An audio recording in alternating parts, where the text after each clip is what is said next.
Hello and welcome to The Game, football podcast from The Times and Sunday Times. A thrilling Manchester derby as Carrick beats Guardiola. Protests and Panenkas in the AFCON final. One manager on the brink of the sack, another one basically asking to be sacked. And no one in the top four can win. Just another normal weekend in the world of football. I'm Tom Clarke, and joining me today for a jam-packed show, we have the senior sports writer and Sunday Times columnist Alyson Rudd, the former footballer turned journalist Gregor Robertson, and in the second half of the show, we'll be joined by Ian Hawkey, reporting from the Africa Cup of Nations. But first, joining us now, we have the football reporter who covers clubs in Manchester for the Times. It's Paul Hirst. Hirsty, good morning. Morning. You can definitely claim, I reckon, to being one of the busiest men in 2026, I think. Surely. It's been a busy old start to the year, hasn't it? Yeah, it's been interesting, eventful. Yeah, as proved by the fact that you're already not in Manchester right now. Well, that's it. I usually get quips about being the most northern person who works for the Times, but now I am definitely the most northernmost person because I am inside the Arctic Circle. Yeah, freezing on the behalf of the Times. Alyson, you excited? Always nice to have Hirsty with us, isn't it? Oh, I love him. Yeah, we all love him, don't we? Always excited for my northern accent to come into the things. You won't really be able to understand me in about 20 minutes' time. Anyway, let's get right to it. As I say, Hirsty, I'm referring to that busyness because your patch, Manchester, has been packed with news stories, changing managers, Manchester City making signings as well, and it all came together at Old Trafford in the lunchtime kickoff on Saturday. Manchester United with a brilliant win in this one, Hirsty. Just sum up what it was like in the stadium, new manager, bit of DNA, all that nonsense. It's happy old times, isn't it, for 24 hours for Manchester United? Yeah, I'm sure I've heard this film before. We have heard this one before, yeah. How does it end? Does it end with the former Man United player getting a long-term contract and then tanking the club after a couple of years, maybe? I don't know. It was just a real sense of like euphoria, I guess, particularly in the second half when United pulled away. And I was thinking after, I've not really seen a more complete performance from United since probably the 2024 FA Cup final. It was really just full of exactly what the fans have been asking for. A lot of attacking intent, a lot of intensity, a lot of aggression. There's so much more aggression in every player who played on Saturday. And it was just a really, almost perfect performance from United. They had hit the post twice as well, had 3 goals disallowed. So it was a really one-sided affair. And I just couldn't believe it. I just thought after half-time, City had come back into it. Nathan Ake was all over the place in the first half. He's really getting run ragged by Amad Diallo. But then when Pep brought on Nico O'Reilly, I thought this will kind of balance things out a little bit. But no, Amad was still absolutely brilliant. And they fully deserved their win, Man United. What do you think was it in particular? Was it a cocktail of a lot of things? Because you had Kobbie Mainoo in midfield who played brilliantly. Big man Harry Maguire, big game player at the back. Gregor Robertson still not convinced. Martinez as well alongside him. Those two playing together, dovetailing really well. I mean, you had Mbomo, Amad back as well. Michael Carrick's only had 3 days. Like, what? How did this come about? Was it just those combination of things, or was it just they got up for a derby? What do you think it was? I think it's a combination of. Yeah, you always have a sugar rush, don't you, after when an interim manager comes in, even though he's not technically an interim by his title. But I think you also have players who really wanted to prove a point. Particularly Kobbie Mainoo. He's not been in the team at all recently. I think that was just his 3rd start of the season. And it was just strange, really, because you had Casemiro and Mainoo starting together for the first time this season, and Maguire and Martinez starting together for the first time this season. You got the 2 best attacking players coming back from the AFCON in Mbomo and Amad. So, they had a really strong attacking team. And I do think one of the things that killed Amorim was losing Mbomo and Diallo. Yeah. And I don't think it would have worked long term. He didn't want to be there, I don't think. And, it was going downhill. But losing those 2 players was really a real blow for him. So having them back, he just added another dimension for United. So much more pace and so much more attacking intent. And like I said, the aggression really it's something I've not seen from those players for a long time. Whether that's because Carrick's instilled that in them, or whether it's just because they wanted to make everyone, remind everyone that they are actually decent players. I'm not sure, but like you say, he only had 3 days on the coaching pitches with them, so it's certainly a very good start for him. Paul, watching on telly, just to add a bit. Very good, very good. We're all getting a hang of it now. You've said the word aggression a few times that the fans have been waiting to see, but what came across, and I'm interested if it felt it in the stadium, was the players seemed happy. Yeah. Do you feel that? It is, yeah.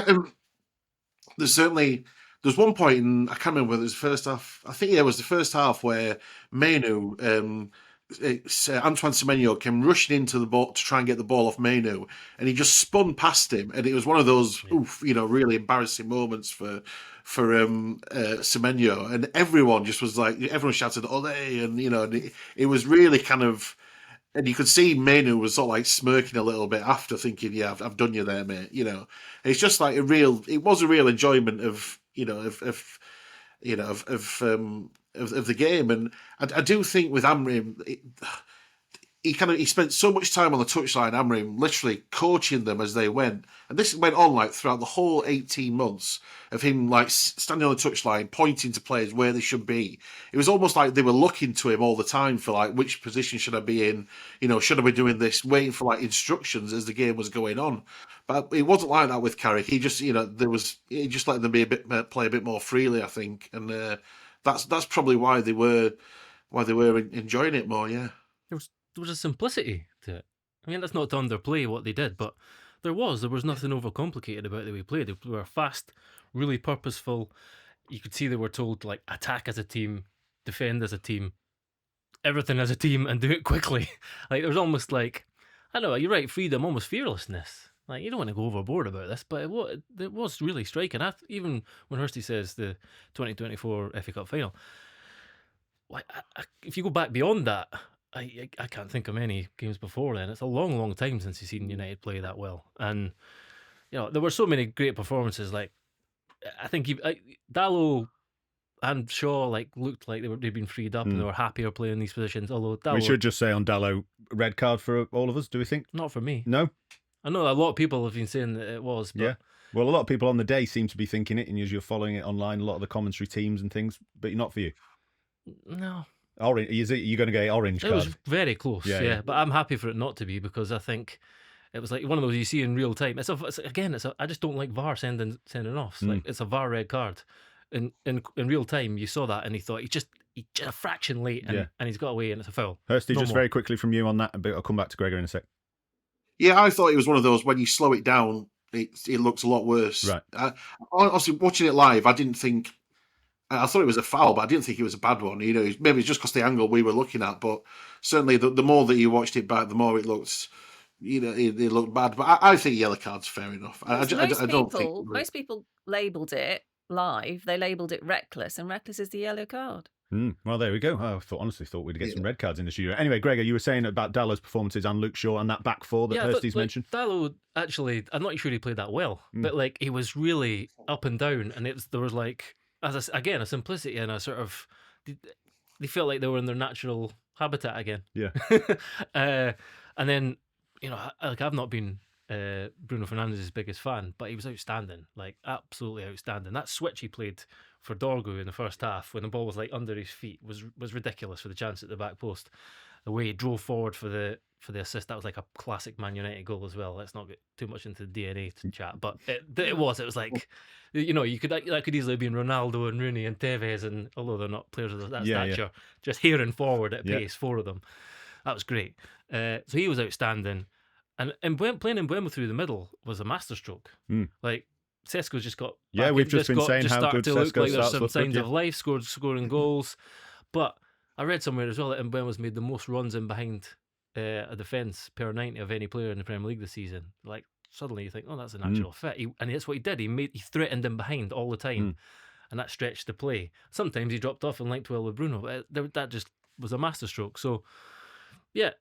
But the biggest thing for me was simplicity and it just felt natural. It felt like everyone was just had a weight lifted off them. There was no pressure of adhering to this system and to making life complicated. Football can be a simple game. It's not always, but it can be, and that's where you get the freedom from. Yeah, Hirsty, I'll come to you on some of those points Gregor made in just a sec. But Gregor, on so much was made of Ruben Amorim's defensive system and the back three. You mentioned it there. Is that back four sustainable for the rest of the season? Then Luke Shaw left back. Sandro Martinez left of a back, with Maguire next to him. Nice kind of chalk and cheese yin and yang, I thought, the old school. Yeah, if they stay fit. I mean, obviously Maguire only trained for a few days, I think, in the last 8 weeks or something, I read. Doesn't need much. He's a big game player, Gregor. I've been telling you for years. Martinez just come back from long-term injury. Shaw, the one good thing about him playing left of a back three was he didn't have to exert himself quite as much, and he's got, calves that are made of glass. So, if they can stay fit, great. But there's a big question mark about all these players staying fit. Yeah. Hirsty, then, in terms of that sustainability for the team as a whole, Gregor picked out a lot of points there about the stylistically quite simple. We did, as you mentioned earlier, we've had this before. A lot of what Ole Gunnar Solskjaer did quite well was simplicity and enthusiasm and energy, playing on the counter-attack at times. And of course, it was well set up for them playing against a poor Manchester City team in this case. They've got 16 games now. You were writing in the Times at the weekend about a potential Champions League bonus for Michael Carrick if he can get that qualification.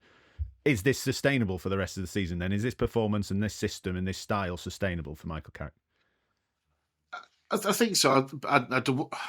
Just coming back to Dalot, I mean, there are times where you look at Dalot and you think, God, how are you here? How have you been here for 8 years? He's due a testimonial, I think, next year or something like that. There was one moment in the first half where he was running with the ball and all he had to do was pass it 10 yards in front of him to Ahmad. He was straight in front of him.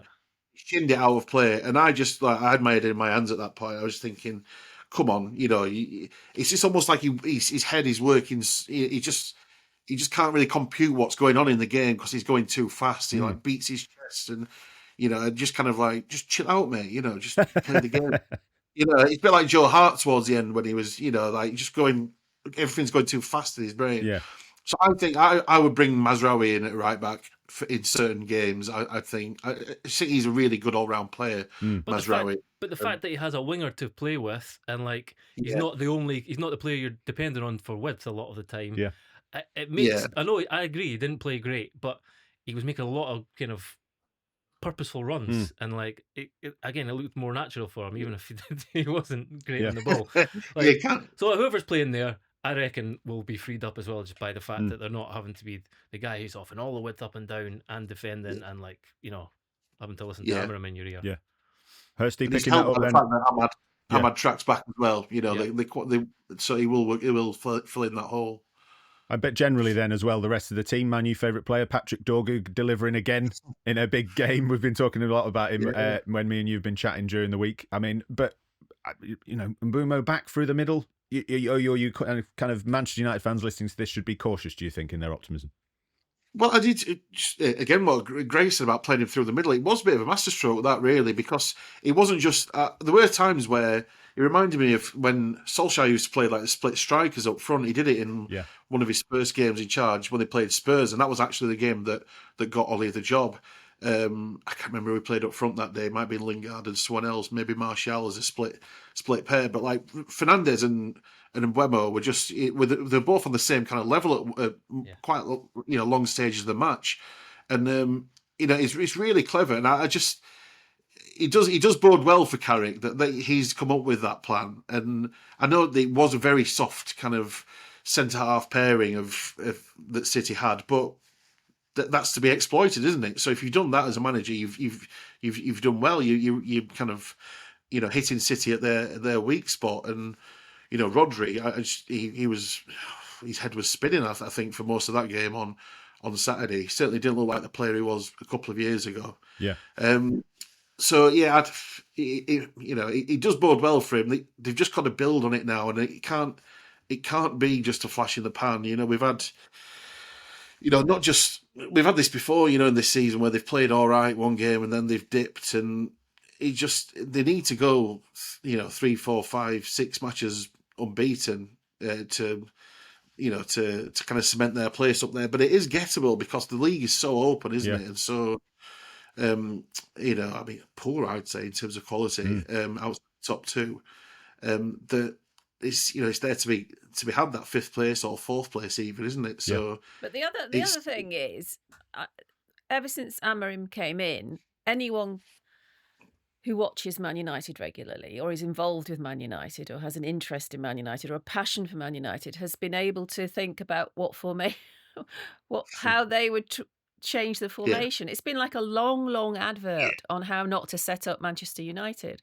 So it was almost beautifully set up, I think, for Carrick to come in and make those changes, because he, even without knowing he was going to come in, he would have been playing that game in his head. How would I set up Man United? I know what I do. I do this, and this. Get rid of the bloody 3 at the back, and then and it's like, I don't know. It feels like there's a narrative there with having a week between matches now to really build something so that they do get the top 4. Yeah. Well, I was watching them after the match. They did like a little training session with Steve Holland and a few other players, and they were really pushing them then. It was really intense. And like the players that had come off the bench for like 2 or 3 minutes, so they're not really done much anyway. But it was like, they are trying to squeeze everything out of them that they can in the time that they've got with them, which bodes well. But coming back to your point on how they lined up United under Amorim, I always thought, like, if you're an opposition manager, you've got the easiest job in working out how they're going to play, because he was famously so stubborn. Yeah. That he wouldn't change. And I remember the one game where he did change it. It was Newcastle, wasn't it, at home? And I remember the analyst, because we sit next to the analysts in the press box, and they were stunned. They were radioing to the bench saying, "Oh, he's playing 4 at the back," and they were like, "Oh, what do we do now?" kind of thing. And I was just sat there thinking, why has he not done that so far this season? They have spent all week preparing to play against a team that plays 3 at the back, and he changed it to a 4. But then we went back to Wolves, and it was 3 at the back again against a team that couldn't get a point at that point. So self-centered. Yeah, so kid ourselves. Yeah. It was remarkably self-centered. Yeah. We shouldn't probably linger on this too long. No, we shouldn't. Man United have won the derby, and we're booting Ruben Amorim again. He's gone, lads. Come on. You look at a group of players. Get rid of it. You look at a group of players, and you're fitting them into a system that suits your beliefs or desires far more than you're suiting the players. And you just saw, like, the counterpoint to that immediately here. And there was more at play. It was a derby. You're playing against Man City, who, like, clearly want to come out. Come out and play against you. Man United's big test now will be, obviously they've got Arsenal next. That's another game that's going to be a different sort of, a fairly unique challenge. After that, they're going to have to break down low blocks. They're going to have to play against teams that are a bit more obdurate and absolutely. They've got to be the main protagonists, and that's the challenge that United have had for quite some time, and they'll still have again. Definitely, but a positive start for Michael Carrick. Hirsty, just before I let you go, just a quick word on City. A strange run of results, really. 3 draws and then this defeat in the derby. Pretty poor in this game, you have to say, as much as we're quite rightly praising Manchester United. Erling Haaland's been out of the goals. They've spent a lot of money in the last year and look like they're about to sign Maguire as well, as we were reporting on Friday. But as you say, that defence looked pretty porous. Rodri doesn't look the player he was. As I've just mentioned, Haaland. Where do you see their season going with the kind of lingering doubts about Pep Guardiola's future as well? It's a key month they've got coming up. I think they've really got. They'll get Gay in, obviously, and then Semenyo's got to bed in as well. He started off fantastically, but that defence at the moment is really kind of raw, and I thought normally you'd have someone like John Stones come back in, but I mean he's not even fit now, so they've got a huge injury list, and Phil Foden broke his hand on Saturday as well, so that added him to that list. They've got a bigger squad this year than they usually have, so that'll help them, but they do need to. That lack of a settled back 4 has really shocks them, really, because they had Pep had Núñez and O'Reilly at fullback, and then he got Diaz and Gvardiol at centre half, and that worked fine. They played. I think he played more or less the same back 4 for 7-8 matches, which is unheard of for Pep. But I just think not having that settled back 4 has really knocked them out their stride. So Gehi really needs to hit the ground running, because they need him, because otherwise it's, you're back to Kusanov and Max Lane and Nathan Ake, who's being held together by sellotape at the moment. So it's they need to stop letting those goals in over the next month if they're going to stay in the title race and push on in the cups as well. Yeah, absolutely. City hoping to bounce back in the Champions League against Bodo Glimt this week. Hirsty will be reporting from that match on the Times website. Hirsty, we'll let you go. Thank you very much for joining us to dissect the Manchester derby. We'll speak to you very soon. Thank you. Cheers, guys. Well, guys, Hirsty mentioned it there briefly in one of his answers to the questions, that he thinks that this is a kind of slightly poor league, and that's where I wanted to move on to from Manchester City, because like City, Arsenal and Liverpool also dropping points in the top four, Villa losing against Everton. Obviously, great performances from Everton and Burnley and Nottingham Forest in these games, but I mean, this is the big debate we're having all season, isn't it, about is this a really good league season with strength all the way down through all 20 teams, or is it a reflection that maybe at the top teams aren't as good as they used to be? Which side of the fence do you think you're on? Gregor, you were at Villa Park to watch Villa lose a game against Everton that perhaps a couple of weeks ago we wouldn't have expected. Yeah, I mean, when you look at league table after the result, and you go, Everton are 3 points behind Man United. Yeah, it's like, what? How is that possible? So it's a bit of a mind bending league. I'll say that. For if you're looking for definitive sort of conclusions about the strength of it, I think the top is weaker, and I think the middle rump are stronger. So I think it's a bit of both. But do you think that makes it a better league overall? Because I enjoy it more. I think from it's both unpredictable. as a neutral and as a sports editor, it's much better. It's more exciting. It's more interesting. You never know what's going to happen. As I referenced in my intro, there, it's just another mad weekend. It's amazing. Things are changing all the time. And as you said, you've got Liverpool in 4th on 36 points, and you've got Fulham in 11th on 31 points. All those teams in the middle there, all up for grabs for Europe. They'll all be thinking it. January window, can we make a signing? Can we get Europa League? Who knows? Alyson, where do you come down on these two kind of arguments? I think, it's more enjoyable, and I'm well up for a team upsetting the odds and doing better against a big club than they might have done in previous seasons. But I just think the so-called big clubs, the ones that you would expect to finish in the top 6, they just have these dips of exhaustion. They're playing on different fronts. They've got Europe or cup competitions, and because it's the lower half of the table clubs are better, and I would argue better coached than they have been in previous seasons, that is more week on week, that's more exhausting, because you haven't got any givens. You haven't got any games that you can rotate quite easily, rest players after 60 minutes because we've got this in the bag. An astute coach of a big club knows that the so-called smaller club will pull something out the hat. So they're having to. I see this with Arsenal a lot, who I think are. It was a good weekend in the end because they pulled a point clear, but they don't look like they're coasting or have. It's like every game is like an exhausting mentally, tactically, physically, and working out. Who Arteta will bring on and bring off, and he's clearly quite obsessed with making sure this team doesn't lose the title because he overstretches players. Yeah. So but it's also is that not also about what the other teams are demanding of you, which is again that's my point. That's my point because Forest are demanding they can't. So much from you cannot. In the past, we have sat here and said, "Oh, it's not." I mean, I have said it before. I've said Man City have won titles because when they go into matches, teams just give them the points because they're not prepared to give it everything in a game they know they're not going to win. That there isn't that mindset now. Coaches think we can get points off anybody. It doesn't matter if they're leading the league or in 2nd or 3rd or 4th, and that has the ripple effect of making it much more difficult to rotate and plan and not look exhausted. And all the teams you would have banked winning this weekend look tired. Gregor, should say that the evening game, Forest, Arsenal, Wolves, Newcastle, Everton, Villa, there was one goal in those 3 games. So, although we're saying it's a more unpredictable league, which in itself provides entertainment and I think, value. Don't need goals to have a party, Gregor. Come on. But, you know, Hamza and several other people are pointing out that the sort of stylistic shift is not necessarily making for a more entertaining spectacle. Yeah, I think both things can be true. That's true. That's a good phrase, that. Just very quickly on Villa, is this the slight dip that we maybe saw coming as I was getting very excited about them over Christmas?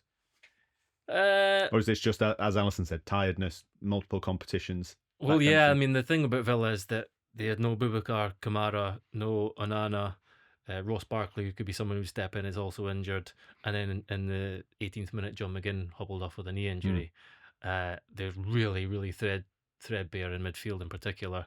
And this is, you know, so often Rodgers has been the source of inspiration. And just on this is his 100th appearance for the club. He had like 5 or 6 chances, blazed a couple over the bar. One was blocked by O'Brien. It just wasn't his day. So, like, when that source of inspiration isn't there, yeah, that was the epitome of them overdoing their XG, because all those shots were a little bit ambitious, and previously they've gone in the they've top gone corner. in and they shouldn't really. So that's Jordan what it was. Pickford It was a good example. One over the bar as well. It was going in the top corner. This was by Rodgers again. Vintage David Moyes, though, wasn't it? Everton win It when they've certainly been was. under the cosh of late red cards and not some bad It performances. certainly was, and we should say that they were very stretched as well. The number of, like, Dewsbury Hall's out, Branthwaite's still out. They still had Ndiaye and Gay on AFCON. Michael Keane was suspended. Like they had Harrison Armstrong, who's 18, in fact he's 19 today, in midfield. Really, really good role as well. Who's like not really done much since he signed from I think it was Freiburg in the summer. Was decent, nearly scored after like 11 seconds.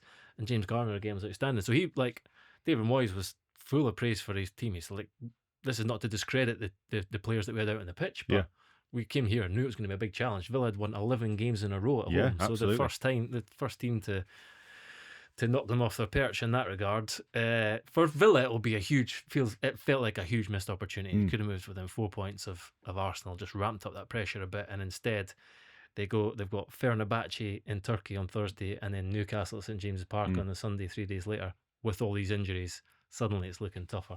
Big pressure for Aston Villa. There was a good win for Chelsea against Brentford. They're just 2 points behind Liverpool in 6. Newcastle, as you mentioned there, Gregor, drawing at Wolves, probably a missed opportunity for them. A point behind Newcastle are joint on 33. And then we've got Sunderland. We have to quickly just mention Sunderland. Another win, 2-1 at home to Crystal Palace. They're 9th in the table.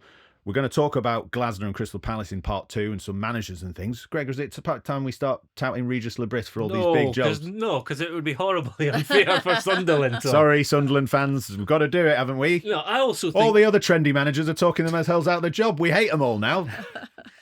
I also think, like, you know, we're going to talk about Glasner. I think Le Bris is almost the sort of antithesis of Glasner. He's so understated and calm and measured, and just always talking about connection between the players and the crowd, and like I don't think he's someone who will like immediately leap out to like managerial headhunters.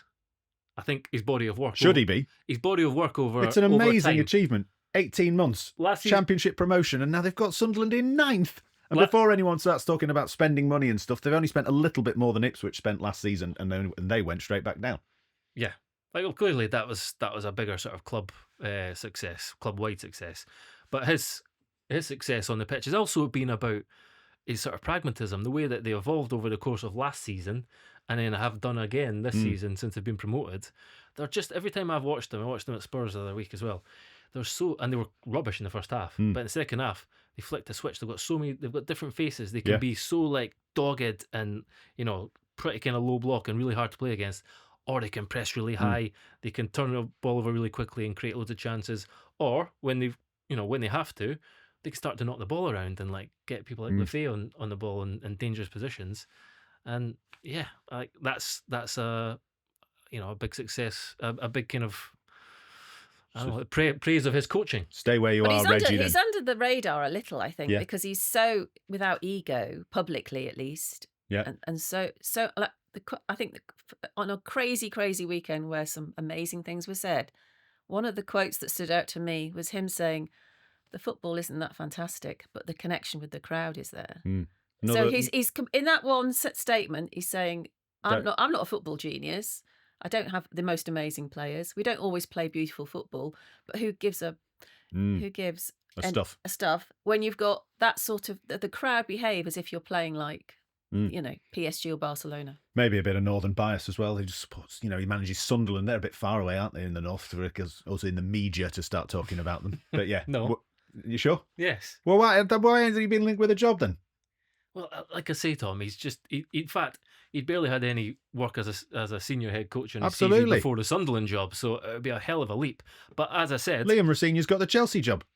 Well, we can talk about that. Yeah. As I said, if he continues in this vein, then yeah, I'm sure it won't be long. But I think a bit more time and a full season in the Premier League would help. I'd also just say as well, for the Sunderland fans who are about to email me at tom.clarke@thetimes.co.uk, I'm not trying to get rid of him. I'm not trying to get rid of him. I just think he deserves a little bit more credit than he's getting. As you mentioned there, Gregor, they always manage to flick a switch. Sunderland have won their most points from losing positions in a single Premier League season this term, 16. It's the most by a newly promoted side in the top flight since West Brom in 2010-11. There's another fact for you that I'm going to use as the quiz question at the break, with loads more still to come in part 2. But first, I want to know, Nordi Mukele's assist for Enzo Lefebvre's equaliser in the match on Saturday is the first time that two Frenchmen have combined for a Premier League goal for Sunderland since 2008 against Hull. Who were those players that combined back in 2008? I'll give you a point for either. Find out if they can get the answer after the break. Hello and welcome back to the Game Football Podcast from the Times and Sunday Times. A very difficult quiz question, I must say. Alyson Rudd openly said, "I'm not even going to try," before Gregor Robertson sat staring at the ceiling for 5 minutes and couldn't get the answer, which was Steed Malbronk assisting Djibril Cissé for Sunderland against Hull in December 2008.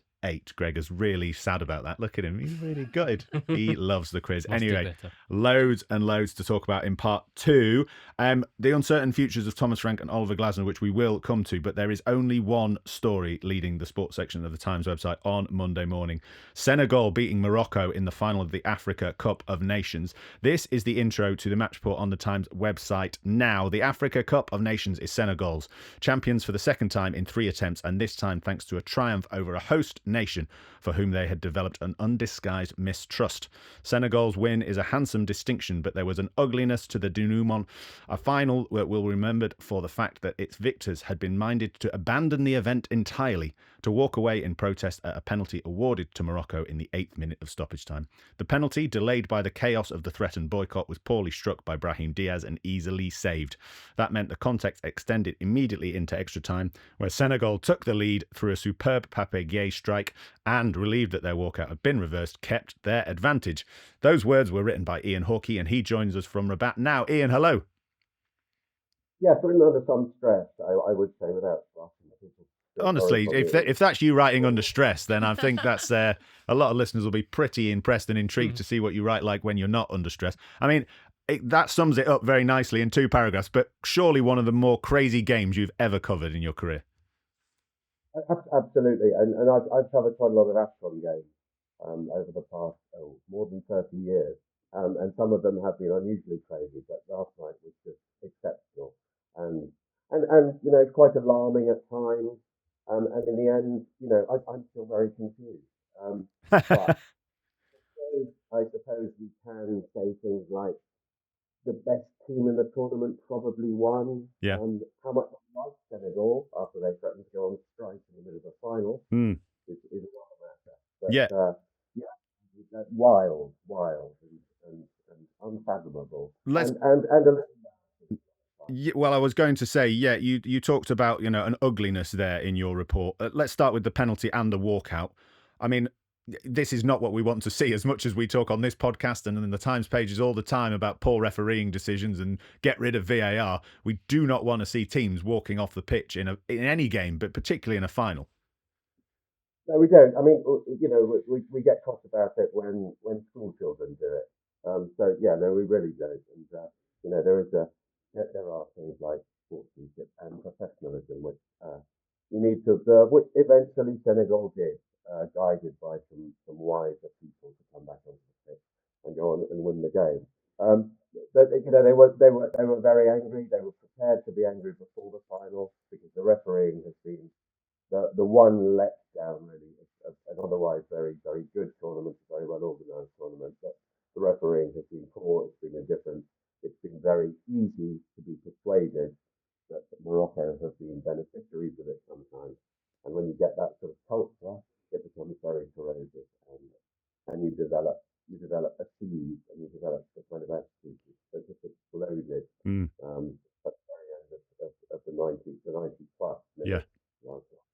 And then on the penalty as well, Brahim Diaz, you've written about him on the Times website plenty of times. A remarkable story with his connection with Morocco, deciding to play for Morocco. He was the top scorer in this tournament, steps up to take a penalty and chooses to go for a Panenka, which is easily caught, with no Senegal players seeming to react, which then sparks conspiracy theories online about how he deliberately missed it. It was another crazy moment from a player who's had a remarkable tournament and is a remarkable talent, but now might well be the guy who's forever remembered as the bloke who Panenka a penalty and missed in a final. Yes, he's going to have to do something pretty dramatic to remove that from the sort of top of his resume, unfortunately.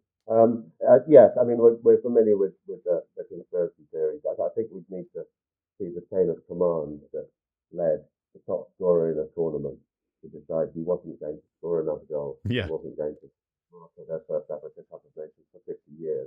And also, he had an awful lot of time to think about that penalty, which could be very, very disadvantageous.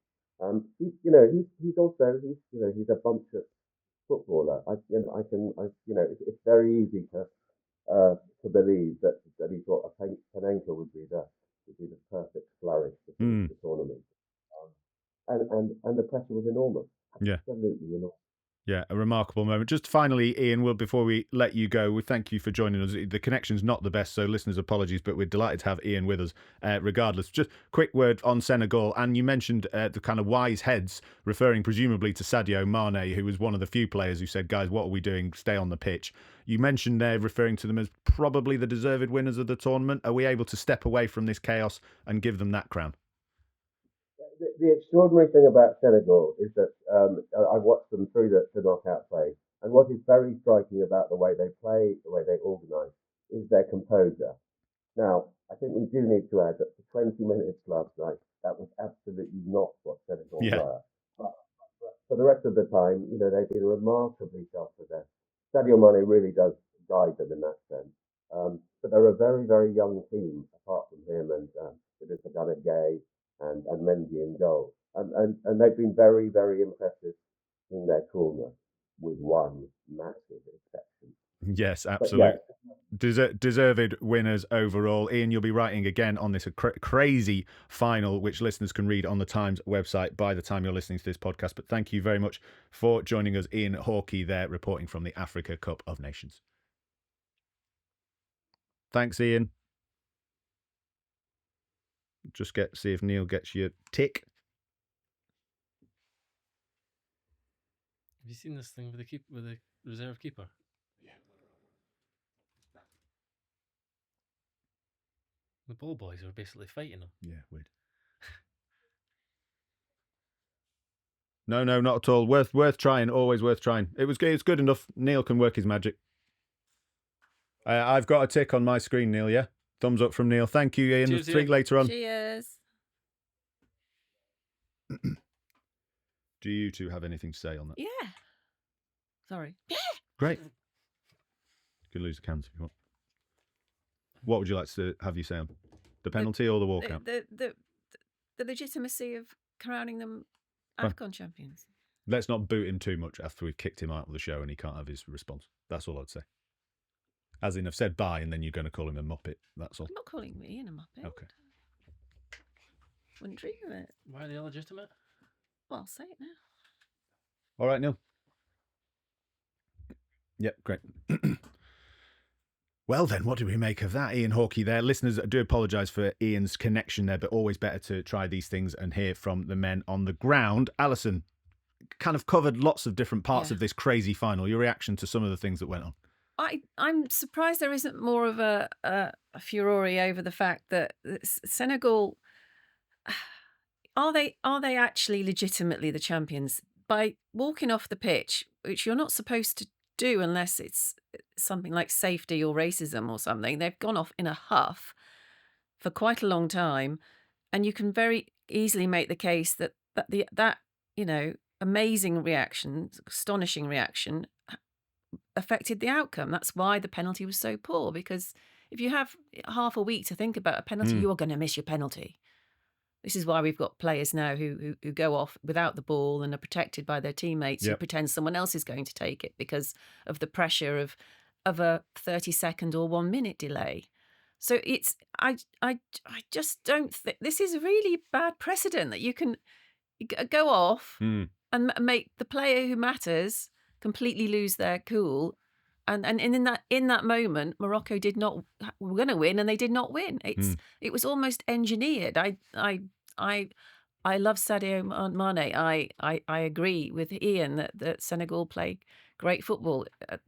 Their winning goal was beautiful, but I just don't see how it's actually legitimate given what they did. I don't think really there's any sense to be made of that final whatsoever. I mean, when you see the video of the reserve goalkeeper for Senegal trying to supply Mendy with a towel during the game to like wipe his gloves and being basically like wrestled to the ground by the ball boys inside the stadium and stuff, it was just a wild night from start to finish. And like, yeah, I don't think there's any sense to be made of it. Like, it was incredible drama though. But if you think football is a role model, if you think football offers a role model way down the pyramid, I don't think that. way down the pyramid, I can see some sort of school team all walking off because the referee disallows a goal. What do you think the solution is then? Do you think they're penalised again? Should Morocco have just played on? Should have just taken the penalty and just rolled it down the middle? Then no Senegal. I think they should have, and then they should have just. They go 1-0 up and then just play on. There's not much you can do. I mean, you can't do that. I mean, the thing, but this is the point, isn't it? If Brahim Diaz scores the penalty and Morocco win, then we're talking about the incident and the decision, the penalty, the officials. Senegal, by going off and then winning, have made it all about them, but in a negative way. Whilst, as Ian pointed out there, having watched them all the tournament, they've been an excellent team in large parts.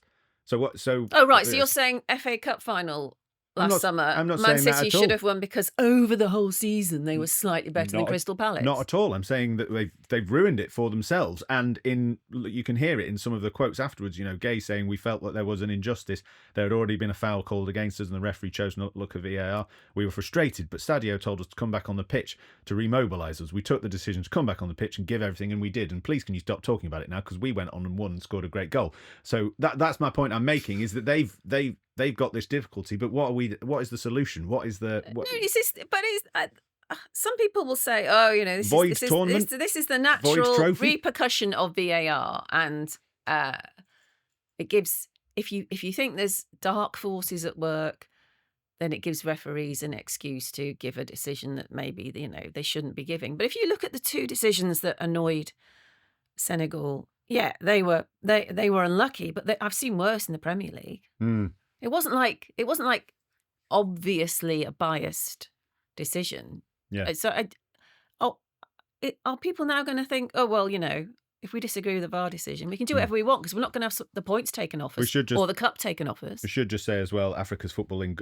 governing body said it would take appropriate action against those found guilty. The Senegal coach, Pape Thor, admitted he'd made a mistake in telling his players to walk off, saying, after thinking about it, I realised I shouldn't have asked them to go off. I apologise for that. Sometimes you can react in the heat of the moment.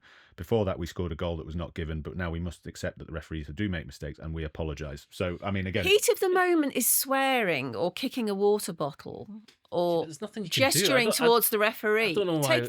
Ordering your team for a solution to a problem that really, is...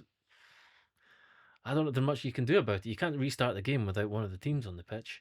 And there was also, a bit of probably safety to consider. I mean, there was violence in the stands. It was wild. I don't think there's any sense to be made of it. I think clearly you don't want any precedent to be set. You can't just walk off if you're in a huff. Which is Alyson's point. Yeah. But it's in a cup final. It's doubly hard to try and find a solution. But that's what I'm saying. There maybe there needs if you're to doing be... a league game, maybe you can punish them retrospectively. But maybe you can't do it in this. But maybe there needs to be some kind of punishment to make, because they've got. What does it matter now? They've got the trophy. I know, but they need to make sure that this doesn't happen again. Maybe, don't they? Anyway, interesting. Well, if you keep the trophy, it will happen again. Very I think interesting. they'll keep the trophy. Listeners, get in touch with me. See what you think about players walking off the pitch and a crazy Africa Cup of Nations final. We need to keep talking about things in the Premier League, though. Two managers to talk about now. We mentioned Sunderland's win against Crystal Palace. That was slightly overshadowed by some remarkable comments by Oliver Glasner after that game, saying, we think he'll see out the season, but the board have considered sacking the Austrian after saying he felt completely abandoned over transfer strategy, and comments also on Friday saying that he would definitely leave the club this season. That obviously coming on the same day that it was basically confirmed that Mark Gay would be leaving to join Manchester City in the January transfer window. It's been a bad old week to be a Crystal Palace fan as well after that Macclesfield defeat. Alyson, as well, you were at Tottenham to watch Thomas Frank lose again, 2-1 at home to West Ham. A brilliant win for Nuno Espirito Santo and for Callum Wilson, the top scorer, bizarrely linked with the move away. Yeah. Honestly, West Ham, God love them. But Alyson, these two managers, managers close to your heart, I would say. So where do we think we're at with both of them? Let's start with Thomas Frank. Much discussed on the show this season. Tottenham are in 14th. They've got Dortmund on Tuesday in the Champions League, Burnley away on Saturday. Even you now must, as the Thomas Frank defender, see that he is close to the exit. What do you think?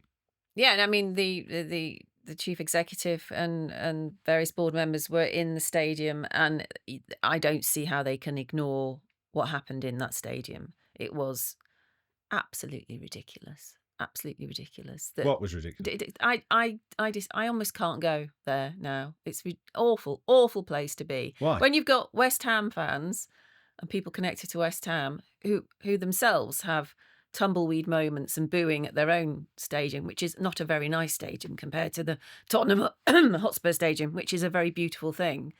And they managed to make this state-of-the-art stadium become a millstone around the neck of the team. You've got the board members are next to the South Stand.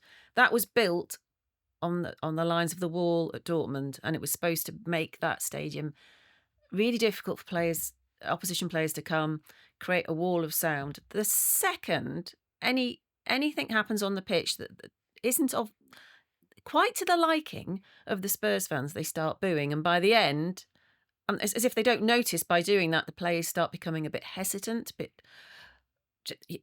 bit wobbly, and by the end, they're booing the team.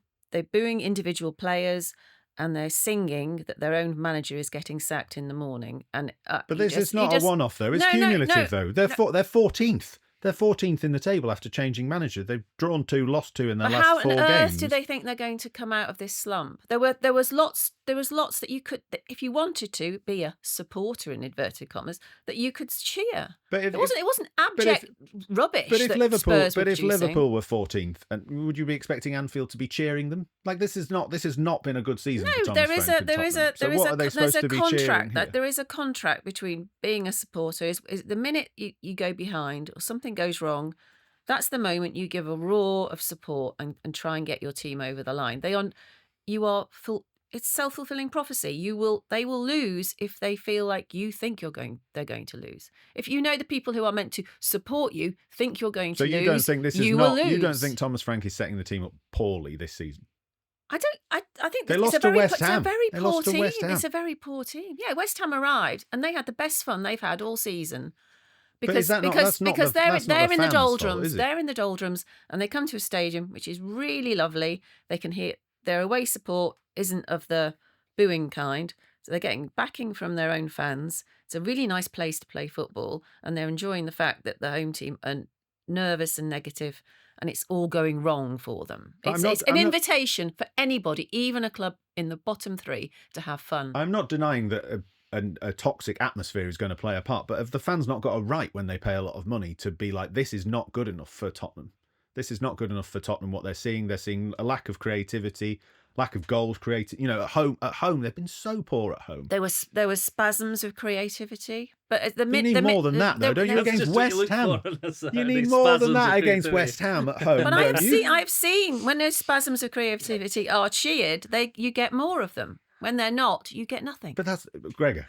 Like, fundamentally, I wholeheartedly agree with Alyson about being a self-defeating thing to boo your own team at any point. But that's because they want the manager to change. It's also really naive in the world of modern football to to think that way. That's what happens now. People want Spurs have felt like the sort of the aims and goals of the board and the board of directors and Daniel Levy in the past have not been aligned with the supporters for a long time, and they think the purpose of the football club should be to try and win trophies and silverware, and they feel it's been about kind of continual growth, building the shiny new stadium, and the football's a bit secondary.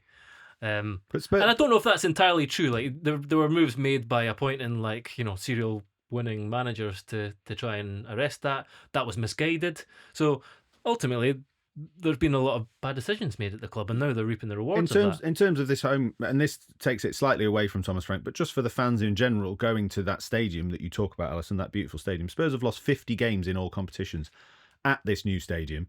This was their first against West Ham. They've played 167 games, 76 games, 50 of them defeats. In the last 50 defeats at White Hart Lane, took 295 games.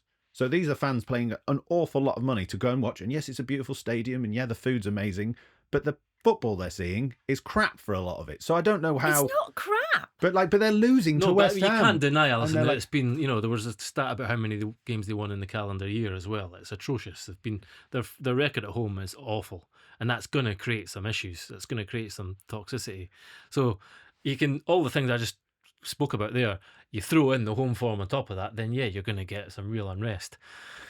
I still say it's counterproductive to boo your own team. You're making the life harder for the players and for the manager and for everyone to turn it around. You actually ended up feeling that they wanted them to lose because they want Frank out. They've not. I don't think they've bought into Frank even from the word go. I think they felt, guy from Brentford, what did he do before Brentford? Nothing at all. We don't really want him. And isn't he a bit pragmatic? Want something a bit more exciting? And even though he started well enough, there was the PSG Super Cup game that went okay, only losing on penalties. Anyone can do that. Played quite well in that game. The defeat of Man City at the Etihad, that was good. But even then, there was a sense of a sort of, bit of it sulky. Well, we'll let him have those, but we want them to be a bit more exciting next time.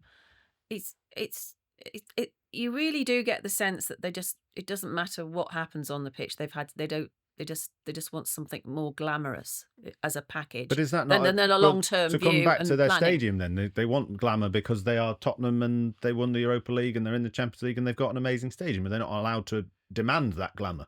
Just talked about Manchester United and DNA and things, and getting rid of annoying Ruben Amorim who never fitted the system and things, and we've got Carrick back and we're bombing forward, and you're telling me Mbeumo and Bruno Fernandes suddenly look like Tevez or Ronaldo. Yeah, but that was a relationship. That was partly because the Old Trafford crowd were as loud as you've heard them in months and months and months. You talked a lot about feeding they were off fantastic. They were fantastic, and exactly. The team acknowledged that. It's a two-way street, though. As I said, Régis Le Bris says it's these amazing results at Sunderland are a lot of the time because the fans are prepared to forgive sloggy football, underwhelming football for 70 minutes and make sure that they keep powering them through to the end. You don't get anything remotely like that at Spurs. There is a conversation to be had about how, what Spurs' expectations should be from the fans. Like, you're saying that they should be able to demand it. What in their history determines that they should be able to demand anything?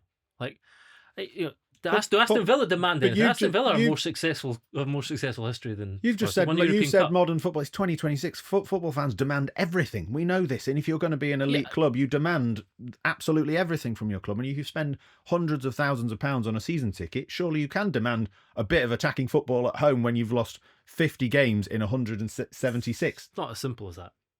Nothing's as simple as that, but surely you can ask for it. There are a lot of problems at Tottenham. I feel like we're zoning in on the fans being the problem when, like, the squad's pretty poor, the players seem completely demotivated, and the manager looks lost. Like, I like Thomas Frank. He was brilliant at Brentford. He seems like a lovely bloke. He looks completely lost. He looks ill, as we said on a recent show. I don't think booing supporters are the biggest problem at Tottenham. They definitely don't help. The atmosphere is bad. They're not the major problem, surely. Surely. No, they're not. They're not, but they're part of the problem now. Because how the club takes a forward step while the atmosphere is like that at home is really very hard to see. It's very hard to see how Thomas Frank escapes this now, really. Yeah, well, we'll see what the week holds for Thomas. Frank Tommel will be reporting on the latest from Tottenham on the Times website. Let's finish talking about Oliver Glasner. I mean, this is one of the most remarkable turnarounds in a managerial narrative and status ever, isn't it? Tony Cascarino has a pop after you lose to Macclesfield, and a week later, you're on your way out. Unbelievable. I can't believe it. Alyson, your reaction to Oliver Glasner and some of his comments, because, I mean, speaking personally, as a neutral, we've talked so much. We love Oliver Glasner. We love all these managers. Andoni Iraola's another one. I've started to think he's a bit of a muppet. I don't know why. I don't know. Yeah, no, a lot of people agree with you. But if I was a Crystal Palace fan, I wouldn't think he was a muppet. He gave them the greatest moment in their history. Fantastic. But absolutely. Now, and some great football as well. Yeah. They have at times, not lately, but they have been very entertaining to watch, which is the other thing that Spurs want. They want entertainment, and Glasner's giving that to. It's not just. It's football by numbers is given and getting the odd good result. They can be entertaining. I don't think he's being a muppet at all. I just think it's like if you're. So sorry, if just you're to say, really, that's my very basic. You mean his comments both come out in a Friday press conference and say, "Oh, actually, it's January, but I am definitely leaving." By the way, at the end of the season, at the very least, and then after a defeat to Sunderland, say, "I feel completely abandoned." You think that's fair game? Yes, and in the circumstances, I do. It's like if Gregor had his daughter on his lap reading her a fairy story, and instead of the upbeat ending in the fairy tale, it was everyone died at the end. You'd be really angry with the publishers of that book, wouldn't you? And it feels like that for Oliver Glasner. He pulls off, one of the results in the history of English football by winning the FA Cup in style against the best team in the country, and his reward is having everything, the rug pulled from under him, and it's like a slow death for him as well, because Eze goes and then he doesn't get the players in he wants, and then to be told, but they have signed 15 minutes before he starts training for the Sunderland game, he's told that Mark Gay is going to go for a relative pittance. I think this is relative a 20 20 million for six months. I think it's a prime example of a case when both things can be true, because he's entitled to feel all of that, but he also needs to. And I think if maybe in future, if he steps back and takes a look at the bigger picture and Palace's place in the food chain, the idea that you can prevent Eze going to Arsenal, no chance. The idea that you can prevent Gay going to Liverpool, which he did. They need money. He actually prevented Gay going to Liverpool. They went, all right, we won't sell him. Yeah. The idea you can prevent that again now is ludicrous. And the one thing, there's also profit and sustainability regulations to come into this, or whatever the European equivalent are called now that they're playing European football. They've got to get under a 70% wage to which, by the way, they're still in the Conference League. Which why not? Tough it out and keep your reputation. My point as to why I think he's a muppet is he's ruined his reputation and his standing in terms of being admired. Surely they're going to be big clubs looking at him going, I'm not sure I fancy this, actually. In this world of where Enzo Maresca makes one tiny little comment in a press conference and gets booted out of Chelsea, Oliver Glasner comes out firing shots at anyone who'll listen because they've lost a few games, which, by the way, Oliver, lost 4 and drawn 2 of the last 6. Isn't that your job as well? I mean, he's tarnished himself, hasn't he? As much as he's brilliant. Stay, get them to the semi-finals of the Conference League. Amazing nights in Europe. 12th again. Who gives a stuff? Europe that he doesn't want. This is not what he won. He won a place in the Europa League, and he got taken away from him. It's like he must feel absolutely dreadful. And it's another question whether anyone should tell the truth of how they're feeling in public. Well, maybe we shouldn't. But I have huge sympathy for him thinking week after week it's going wrong, and there's nothing he's done except. Just as a final note, despite that sympathy, do you think has he now talked himself slightly too loudly and too honestly out of any big jobs coming up in the next 6 months? Because he said, I'm leaving at the end of the season. We all thought that. Been linked with loads of big jobs. His standing was amazing. No. Longer term, no, I don't. I mean, short term, yes, I can see why people are having the knee-jerk reaction that, no one's going to touch him with a barge pole now. But I think any club that were thinking of him would still want to sit down and talk to him about that. And I mean, if he goes to a club which has resources, he won't have these issues, will he? Yeah, there's also a question about who's on the market at the moment. I think there aren't many. We've seen this. I think people are looking around at, Spurs, for example, quite clearly are thinking about making a change, but they're thinking, who are we going to appoint?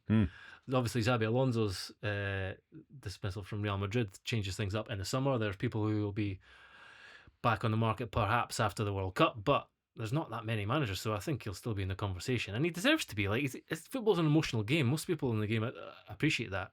Like, no one wants to work with a loose cannon, but he's emotional. He's been emotional in press conferences for weeks now, and Alyson is right. Like, he has reason to feel that, because even if they were going to sell Eze and they were going to sell Gay, which was obvious to everyone, they could have prepared better. They could have. All the signings that they made might not have been hits. They might not have replaced Eze or Gay like to the same level, but at least they've been shown to have been proactive and thought about it and done it properly and set the team up after the success of last season for a bit of, if not real progress, just another positive season. And they didn't do that. So he's been angry from day one this season, and it's just got worse and worse. And I don't blame him for that, but you're right. It will make people think possibly twice about having someone quite so feisty in the dugout. Thomas Frank at Crystal Palace by the end of the season. I could Stranger see things it. have happened, I yeah. could see it. I don't even think it'd be that strange. Anyway, we'll see what the week holds. As I say, the mad weekend, jam-packed show. Didn't even have time to mention Leeds' brilliant win against Fulham or Gregor's fantastic feature about brain health and football. So we'll return to that on Thursday's show, but we'll leave it there. Alyson Rudd, Gregor Robertson, Ian Hawkey and Paul Hirst, thank you very much for joining me. Thank you too for listening. We'll be back with an EFL Extra show very soon and the regular show on Thursday. See you then.